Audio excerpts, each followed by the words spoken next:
we're talking about the Chapter 5 obligations.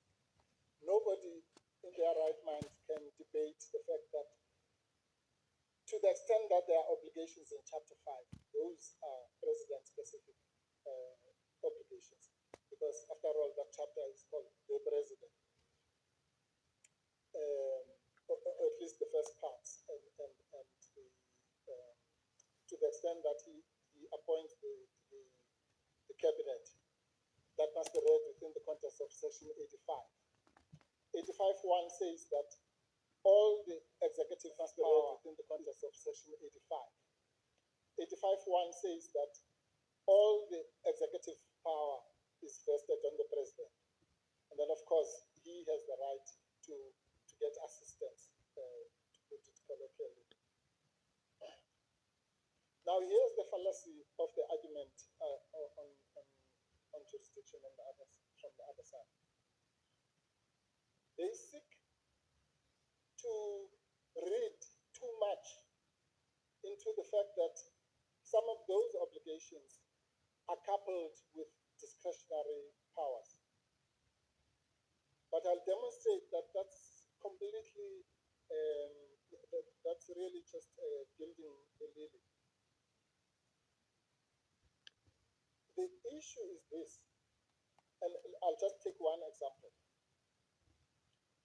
So the power says you may dismiss. Now, let me take the Section 98 example. The power there says you may, and I'm paraphrasing, you may appoint a cabinet minister to act in the stead of another one. Now, the other side would like us to believe that because that power is expressed as you may assign those powers to the acting, therefore, well, that's the end of it. That means it's a discretionary power, there's no obligation or duty. But that's fallacious logic. Our courts have said many times that you may have a discretionary power, but within it embeds duties. Let me explain that using the same Section 98.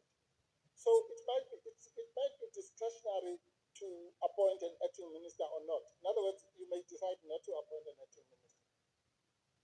But once you have taken that decision, then you have a duty to appoint a cabinet minister.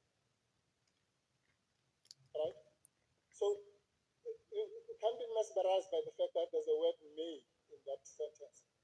Because once you've now chosen that, and the example I was giving to my juniors was, but I have an option to go on holiday overseas or in South Africa. But once I've decided to make the decision to go overseas, then I must have a passport. I now have a duty. So the fact that the first decision was optional does not negate the duty that is embedded. Now, once that is understood, then the entire attack on exclusive jurisdiction must fall away.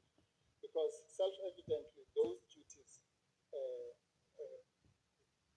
on the president, let alone the fact that they are now coupled with Section 83B duties, which are clearly the presidential power. And let alone the fact that they are also traced on the presidential oath of office. And I'm sure my learned friends, whatever they're going to say, they're not going to say that the duties that arise from the presidential oath of office are not specifically assigned to the president only as a patient. So that should be the end of that. This case, with the greatest respect, is even stronger on the issue of exclusive jurisdiction than EFF1. Because you remember in FF1, there was a Section 83 obligation to anchor, but it was then coupled with, I think, Section 182, which was the power or rather the duty to obey remedial action. So in a way, you had two weak rights combining to give exclusive jurisdiction. Here you have two strong rights emanating from 83, rights emanating from 92, rights emanating dating from 98, rather duties or obligations from 98, and